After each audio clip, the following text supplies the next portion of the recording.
ईश्वर सत्य है, सत्य ही शिव है, शिव ही सुंदर है। ओ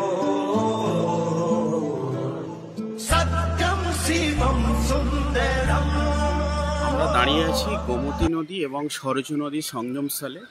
এদিকটা যেটা দেখতে পাচ্ছেন এটা হচ্ছে গোমতী নদী, আর ওদিকটা দেখুন, ওদিকটা থেকে যে নদীটা প্রবাহিত হচ্ছে সেটা হচ্ছে সরজু নদী।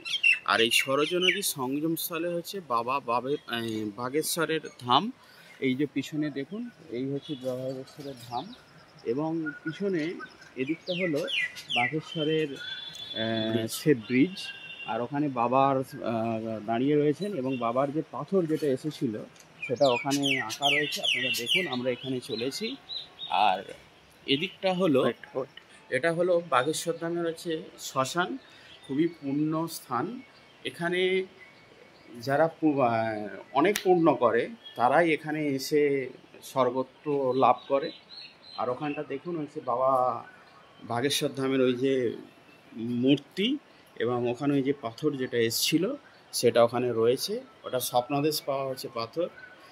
হ্যাঁ, এখানে হচ্ছে বাগেশ্বর ধামের সহিত অসংখ্য, দেখুন অসংখ্য মন্দির, বিভিন্ন দেব দেবতার মন্দির। আর এখানে ওদের মন্দির এবং মন্দিরগুলোতে প্রতিনিয়ত পুজো হয়। আচ্ছা, এখানে গোমতী নদী সরজু নদীর সঙ্গমস্থলে প্রত্যেক দিন সন্ধ্যাবেলা সন্ধ্যা আরতি হয়, এবং সন্ধ্যা আরতির শেষে সবাই ওই পূর্ণ অগ্নিকুণ্ড স্পর্শ করার জন্য খুব উদ্বেগ হয়ে থাকে। আমরা গতকাল সন্ধ্যার সময় এসেছিলাম, আমরা সেই সৌভাগ্য লাভ করেছি। আবার দেখুন, এদিকটা হচ্ছে সরজু নদী আর গোমতী নদীর সঙ্গমস্থল। এটি হলো সেতু।